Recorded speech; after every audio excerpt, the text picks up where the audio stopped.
जन गण मन अधिनायक जय हे एक गान नहीं है, अपना राष्ट्रीय गान नहीं, बल्कि एक गुलामी का प्रतीक है। चापलूसी चाटुता कार्ड तलबे चाटने की पहचान है।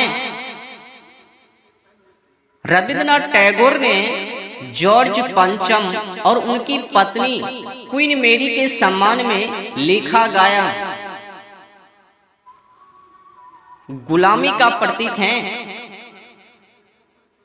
अब जो गुलामी का प्रतीक है उस गान को हम देशवासी आज भी क्यों लेकर चल रहे हैं? जो गान हमें बार बार उनकी याद दिलवावे कि एक समय में हम उन्हीं के हाथों गुलाम थे, उस गान को अपने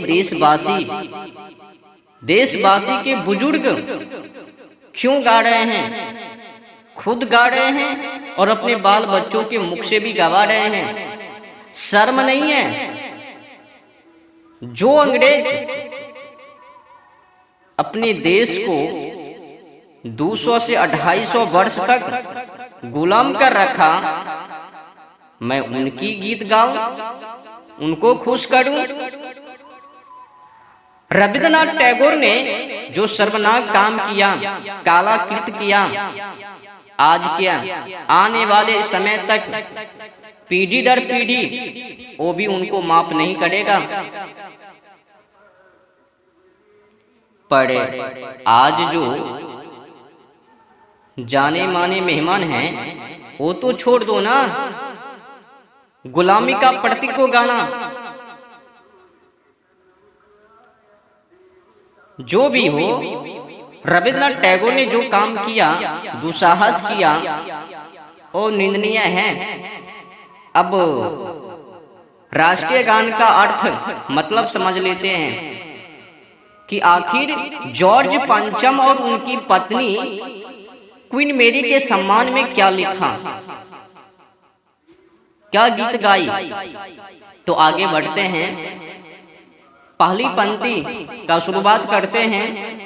क्या कह रहा है? जन गण मन अधिनायक जय हे। रविंद्रनाथ टैगोर लिख रहा है, गा रहा है कि हे जॉर्ज पंचम, आप तो हमारे देशों का, जनों का, गणों का, मनों का अधिनायक हो, आपको जय हो। आप तो हमारे देशों का पावरमैन हो, सुपर बॉस हो, जनों का, गणों का, मनों का अधिनायक। अब बताओ, रविंद्रनाथ टैगोर अधिनायक किनको कह रहा है? जॉर्ज पंचम को, गोरा अंग्रेज जॉर्ज पंचम को। फिर आगे की पंक्ति में क्या लिख रहा है? लाइन में, भारत भाग्य विधाता लोग। जिस बातों को कोई भक्त श्रद्धालु अपने भगवान से भी नहीं कहता है कि हे परमेश्वर, आप तो हमारे भाग को बनाने वाला विधाता हो, आज उस बातों को अगले पंक्ति में रविंद्रनाथ टैगोर जॉर्ज पंचम और उनकी पत्नी क्वीन मेरी के सम्मान में लिख रहा है, गा रहा है। भारत भाग्य विधाता, आप तो हमारे देशवासियों का भाग बनाने वाला विधाता हो, आपको जय हो।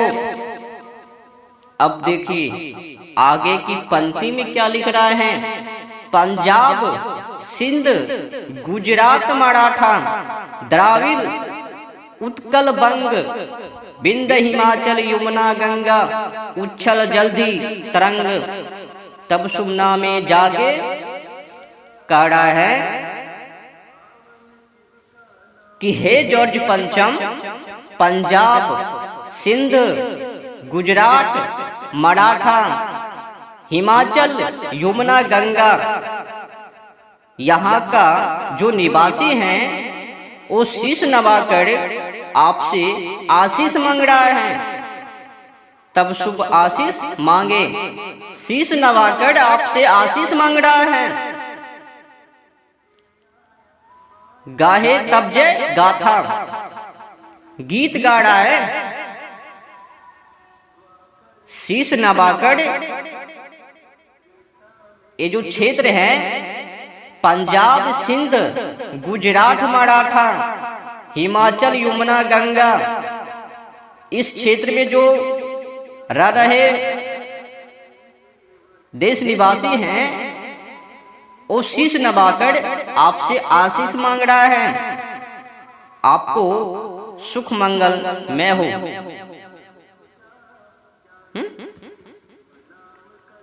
पंजाब, सिंध, गुजरात, मराठा, हिमाचल, यमुना, गंगा।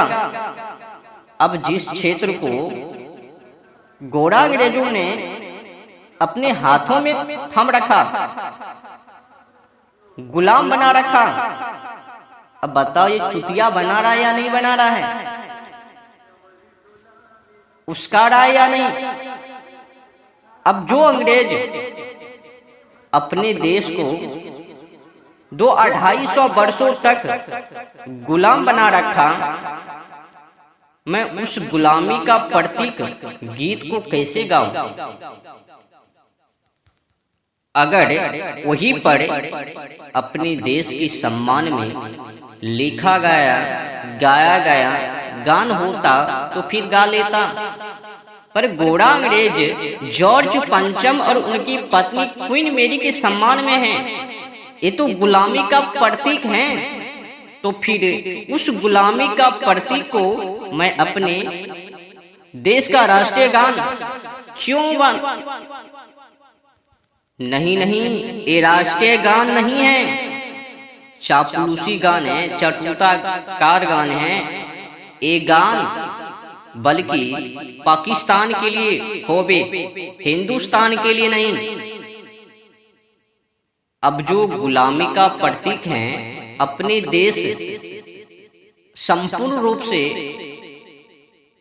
आजाद तो हुआ नहीं, आजादी तो मिली है पाकिस्तान को, फिर उन्हीं के देश में ये जन गण मन अधिनायक जय है वो चलना चाहिए, अपने देश में नहीं।